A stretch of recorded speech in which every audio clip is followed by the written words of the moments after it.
Lilinawin daw ni PAGCOR Chairperson Andrea Domingo ang direktiba ni Pangulong Rodrigo Duterte na ipahinto ang online gambling. Hindi raw kasi sakop ng kanilang ahensya ang ganitong uri ng pagsusugal pero may ilan silang pwedeng gawing hakbang.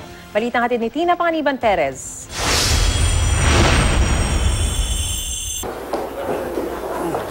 Isa sa mga unang utos ni Pangulong Duterte. Yung online gambling must stop. Ihingin nga raw niya sa Philippine Amusement and Gaming Corporation o PAGCOR na kanselahin ng mga lisensya ng mga online gambling operator. Sa aming panayam kay PAGCOR Chair Andrea Domingo, nilinaw niyang hindi sakop ng kanyang opisina ang online gambling.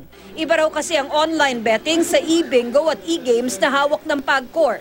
Meron kami gumagamit ng computer pero yun closed system yun, hindi yun nakaano sa internet. Kaya kailangan pumunta sa shop o sa station para maglaro, yun yung e-bingo at saka yung e-games. Hindi rin daw basta-basta makakapaglaro ng e-bingo at e-games. Kailangan magpakita ng ID, patunay na 21 years old na ang nais maglaro.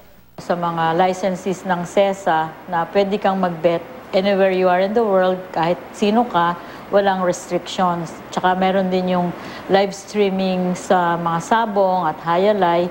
Yun, hindi namin sakop yun. Makikipagpulong si Domingo kay Pangulong Duterte para malinawan ang gustong mangyari ng Pangulo.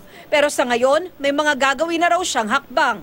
Sa licensing, huwag munang mag-process ng licenses for new para sa e-games at e-bingo until I clarify kung sakop sila o hindi.